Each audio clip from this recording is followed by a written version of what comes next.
There are 6 incredibly ingenious reasons why you should never throw empty toilet rolls in the garbage can. When you see what you can really do with them, you'll be amazed. Let's start with number 1. For this trick, you should put some cash in a toilet roll and then seal it from above and below with adhesive tape. Now you need a glass jar in which you first put a small amount of rice or pasta. Now you should put the roll in here, but make sure that it doesn't stick out at the top later. Now add more rice or noodles until it is really filled to the top. Now you can put the lid on and put the whole thing in your store cupboard, because the money is perfectly hidden here and nobody can see it so easily. Only you know where you've hidden it. Do you have several pieces of wrapping paper that just fly around and keep coming undone, as you can see with me? Then lay them all on top of each other and roll them up tightly. Now you can grab an empty toilet roll and stick it in here. This will stop them rolling up so far and you can easily store them somewhere.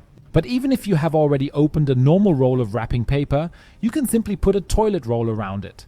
Either simply put it over it if it fits, or if it's too big, cut it open once and wrap it around the side of the wrapping paper roll.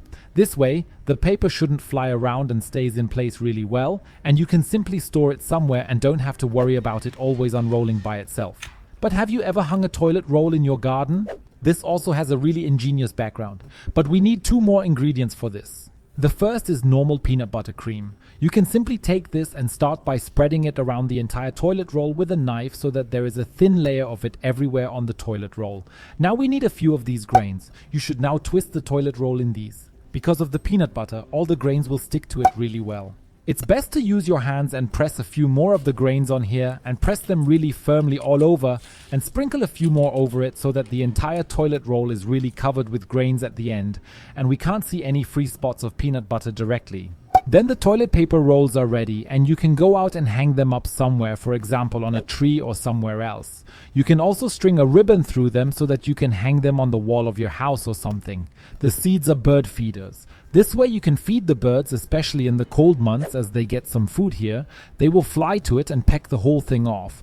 And for our next trick, we need the fluff from a tumble dryer.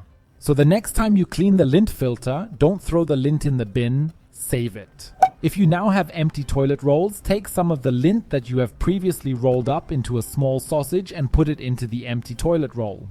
This way you can continue to use the fluff and the empty toilet roll and don't just have to throw them in the garbage can.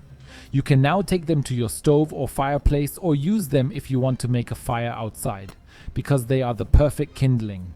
Simply place them with your wood, just as you would normally do, and light them. After a short time, you will see that the fire starts to burn more and more. Because of these lighters, it worked really well and you were able to reuse them. For the next shoot, you will need several empty toilet rolls, which you should always hang on your curtain so that they are at the point where the curtain hangs in front of the curtain rail. In other words, I put a toilet roll between every other flap here. Once I've done this along the entire length of the curtain, I can hang it up again just like before, and then you'll soon see the incredible end result. By the way, if you think the toilet roll is a bit too wide, you can of course cut it to size beforehand. You can also, for example, simply take an empty household roll and cut off individual small rings, which should all be about the same distance apart. Because normally you know this picture too, that the curtain hangs like this, but if we've now put the toilet roll up here in between like I did on the other side, then it's much more accurate and has the same spacing everywhere. The curtain hangs much better and it generally looks much neater and visually much more appealing. And if you have a box or drawer like this where you store lots of different cables that are all in a complete mess, then you should take them all out individually and wind them up once, as you can see here with me. Now you can grab empty toilet paper rolls and push them in here. You can now do this with all the cables you have left over. It's much easier to store them this way and they won't get tangled up in each other.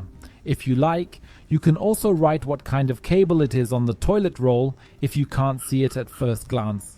It's best to grab a shoebox or put the whole thing back in the drawer, but it is much better organized. If you still want to know why you should put a sponge in your shower hose, then be sure to watch the video you see on the screen now. Click directly on it because I'll show you there.